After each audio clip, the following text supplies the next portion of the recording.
Hi, welcome to another episode of Behind the Build.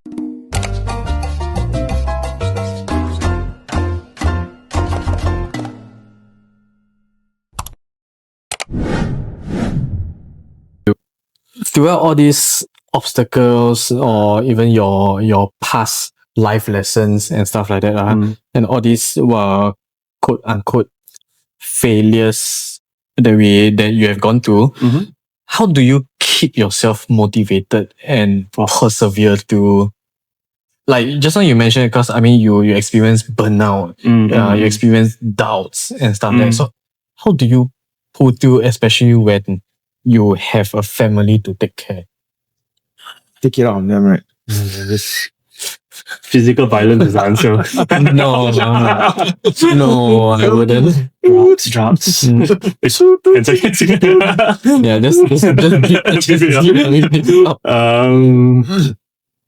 I don't know. I mean, again, hard for me to say this now because I suffer from frequent insomnia.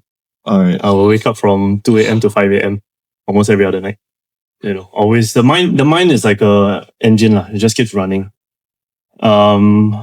I went for my first run after very long, 2 weeks ago. So what keeps me motivated?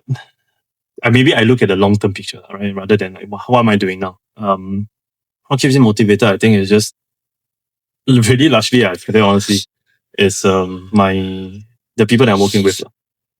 Because I really don't see this that it's just about myself. Because at least, you know, if I was just running my own business, if anything happens, that's it, right? I can close down, fine, nothing happens.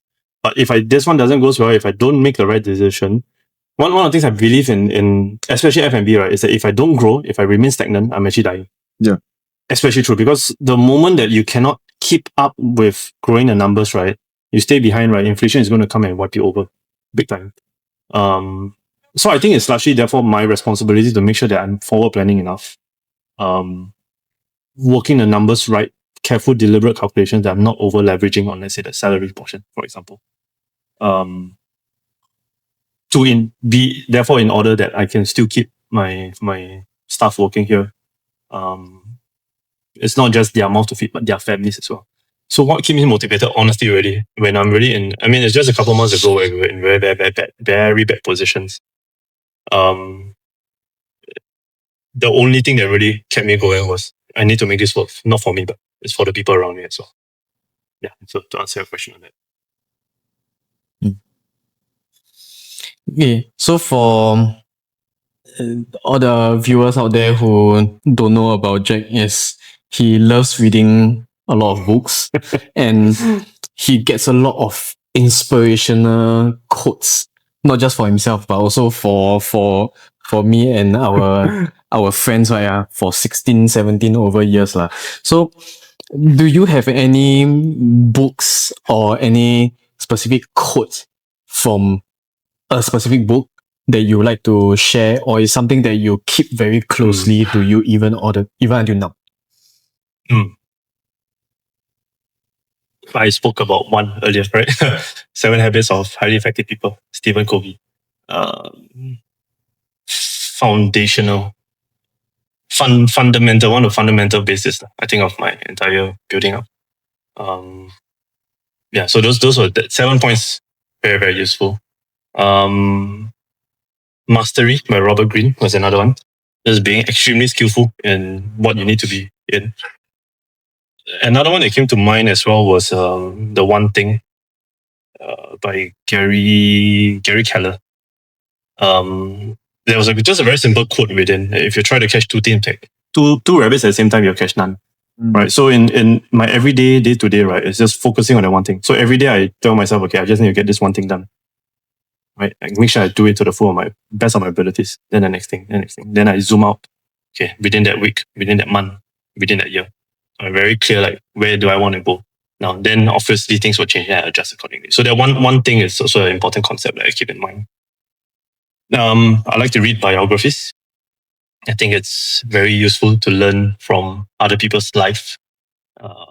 So Elon Musk's book, Lee Kuan Yew also being another one, building up a nation. I think that's very much more an entrepreneurial mindset, so resilience, grit. Singaporean entrepreneurs. Off my mind, Craig Ling Bing. He has this book, fantastic book, Strictly Business. Ho Kwon Pin, so very popular nowadays. He's been quite aggressive on podcasts. He talks a lot about him building up Banyan Tree. Yeah, so very amazing knowledge. I think it's very different in the Singapore context versus a global context because our cards here are very different.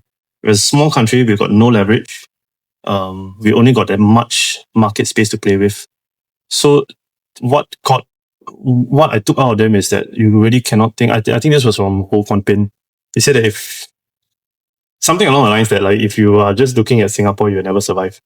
You need to start to think global and book your way back. Yeah. From a business perspective, there's this one book called Venture Deals. It talks a lot about like understanding the legal side of things. Super useful over there. And I think my online mentors, so I'm sure you hear names of like Alex Hormonzi and Cody Sanchez. Spend a lot of time watching their YouTube videos. Yeah, so to answer your question, those are a few. One quote, I don't know. We were just joking about this, but 40%. If you think you're 100% done, you're only 40% there. So David Goggins, this one's for you. I mean, in that quote, depending on how you interpret it, usually people interpret in terms of efforts. Pain, right? Pain, yeah. The thing is, it's going through endurance, yeah. But we last time we always joke about like appetite or how full we are. So in case, just for the audience, we were having a dinner once at my mom's place and we all over-ordered the food. Yeah. And everyone was like, oh, I'm full already. And when David Goggins came to my mind, you think you're full, you're only 40% done. We ended up finishing though. Yeah. We ended up finishing. It worked. You, David Goggins, thank you so much for that. It was. So you tag David Goggins in this. Yes. Okay, so let's talk more about the emotional elements about F&B or JING in specific. So how important do you think brand identity is to an F&B or in this case JING? Extremely important. I think it's, if you're average, if you just, want to run a small coffee shop, maybe just one small restaurant in the 1 to 2 meal range kind of revenue, you can still get by without it. If you want to grow anything more than that, right, that has to be one of your first priorities to anchor, because the brand is do why you wear a jacket. It's the first impression. What people see of it, right? Then they will read into it. Then they say, oh, I can resonate with you. That's why I want to buy it, right? So the first impression matters. That's unfortunately the reality of life. And I think the brand acts as that, right? So to answer your question, if you want to do a small business, a simple business, you don't really have to think too much about it. If you really want to grow and make it decently sized, you have to genuinely consider it. It's part of the plan. So for me, I'm very fortunate that my partner, she's very good at this. All the branding that you see right now is from Nora. She really has an eye, and I think with her vision, we were able to therefore build something out of it. So in this case, if let's say someone were to create a business from scratch, do you think that they should sit down and then after go like brainstorm for like maybe say 2 to 3 years, right, until one solid brand identity comes out, then they start a business? Or do you think that you should just have roughly an aim, kickstart a business, and then slowly go from there and slowly change the brand accordingly? Let me chime in with one quote. Feel fast, fail quickly. Hey, feel fast, fail cheaply. Silicon Valley mindset. I agree. 100%. But it's a two-way thing, because one of the things I always battle with is you want to go bottom up or top down.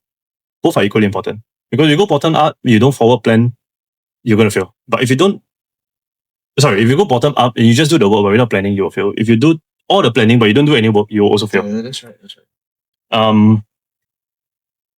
So I think it's very much an art, and that's why I like the business world. It's an art of how do you balance things. You need to do the daily work. You need to just get things going, move fast, fail fast, right? Learn, then move on, iterate. But at the same time, I think it's also about making sure that, hey, you forward think about like, okay, how does this appeal to people? At the end of the day, it's a marketing game also, right? People only buy because they resonate with it. Why do people buy Rolexes and your, 6-digit watches? Because there's a certain thing that they want to resonate with, right? Similar to if you want to buy anything, there's a reason why you resonate with that and you buy it.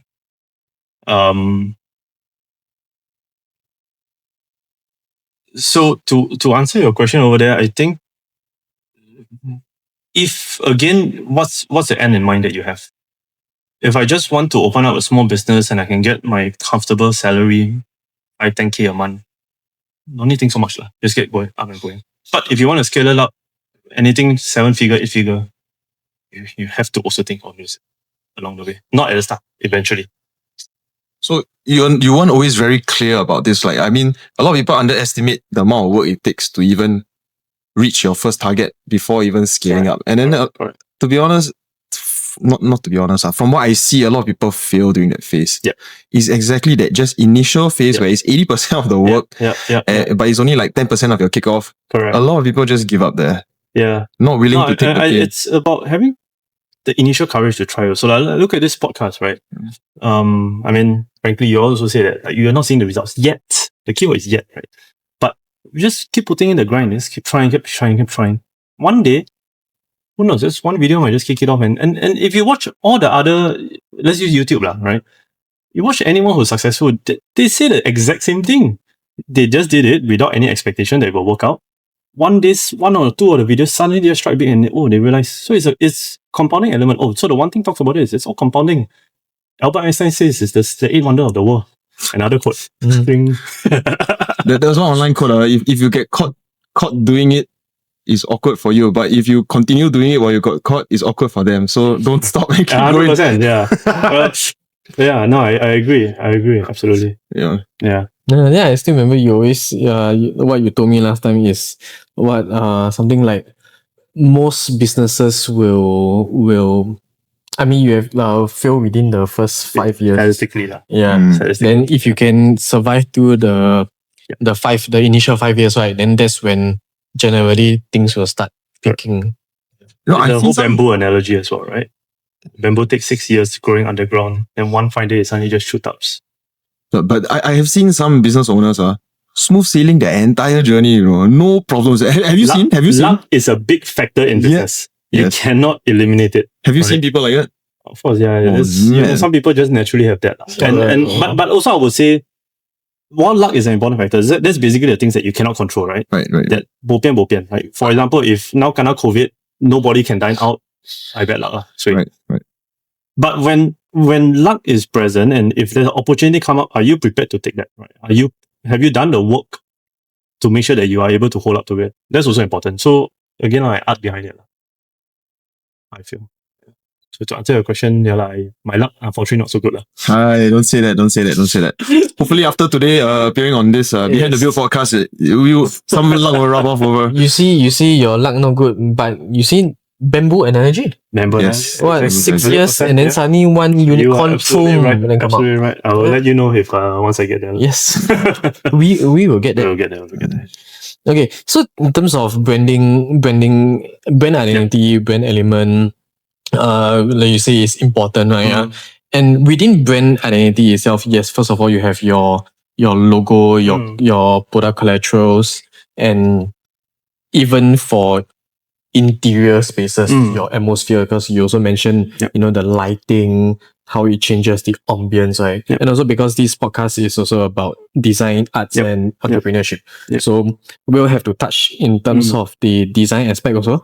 So how do you think interior design, other than what you mentioned, lighting, or even potentially the amount of seats that you can put within a space, also balancing between operation and also comfort between each dining groups. Extremely important also. One simple answer. To elaborate on that, I think again similar to food is that people know what is quality nowadays. People want that quality. expect. Right? I always expect that quality, right? I think in interior design, fortunately, Nora, my partner, has some of the experience as well. So I think a lot of that was having that in mind. Even our walls are lime wash walls by Wall Hub, which whom we paid a lot of money for. Oh yeah. Yeah. Yeah, Wall Hub, yeah. yeah. So, but again, that we see that as an investment, Yes. right? Because again, if I want to do it cheaply, people will know, They will know. right? They will know. So, fortunately, this has been quite towards our favor, and I see that as an ROI perspective. I think there is a lot more work to do. Hopefully we get to open up a couple more outlets, not just here but overseas. And I think with each iteration we learned. Right now, one of the issue again was you correctly pointed out the space issue. We recognize that it might be a little bit squeezy for our customers. But again, some things isn't a bit like bopian. No choice. We have to go with it. But in the next iteration, we plan to also have more emphasis on that, so the experience that they feel that they get more on the dining. We also spend a lot in terms of the intangible, or sorry, rather the smaller details.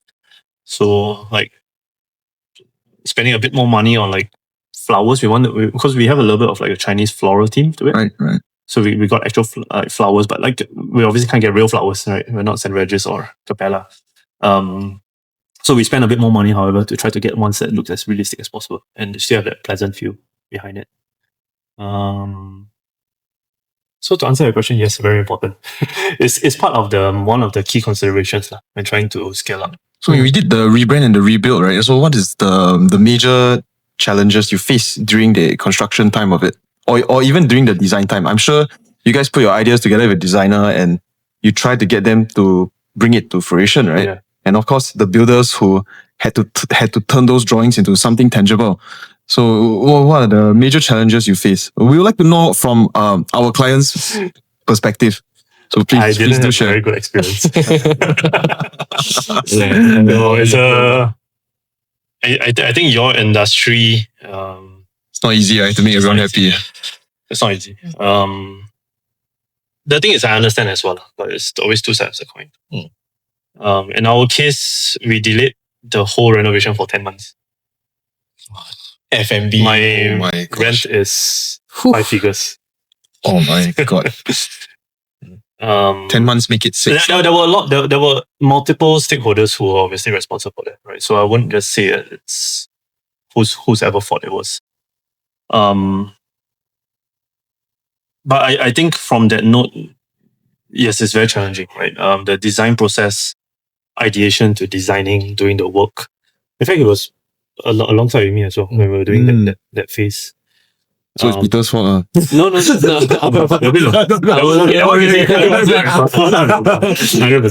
wasn't involved in the Advising. advising. Yeah, I was just helping him, advising him from behind with him lah. Yeah. But in terms of the whatever happened on site, all the delays and stuff like that, I was fully aware of it. But there's really nothing I can do also, and also because it was because of him that I knew the designer. Right. Yeah, so only from there that I kind of guided them them here and there lah. But then that I have sort of no control over, or I don't want to control over. Sounds like a builder issue though. I will not point fingers. I think so. To answer your question over there, right? I think ultimately it's the communication that has happened. Things that are meant to be formal should be documented out and be formal. Things like how much will it cost? Should be a proper invoice for it. That part of the formalization I think is very, very important. Setting the expectations of things has to be very important, because if you say, let's say there's a certain price that you will get it done within it, you have to make sure that you get it done. Because if not, then it's from a client perspective, I thought you say can, then now you say cannot, then now I need to fork out a lot more. Right. It's not the easiest space because again, I can understand the other side also. So I think it's about standardization of both sides. For example, like first timer like myself, I don't know what to expect. I just go in there, I have no idea about it. So I think in your space, being the ID side to even the contractor side, it's about guiding largely about guiding the customer, your client, because obviously you have the wealth of experience. You've done countless, right? So to paint the picture, the full picture, really share what's the potential risk, what's the potential shortfall, what's the potential.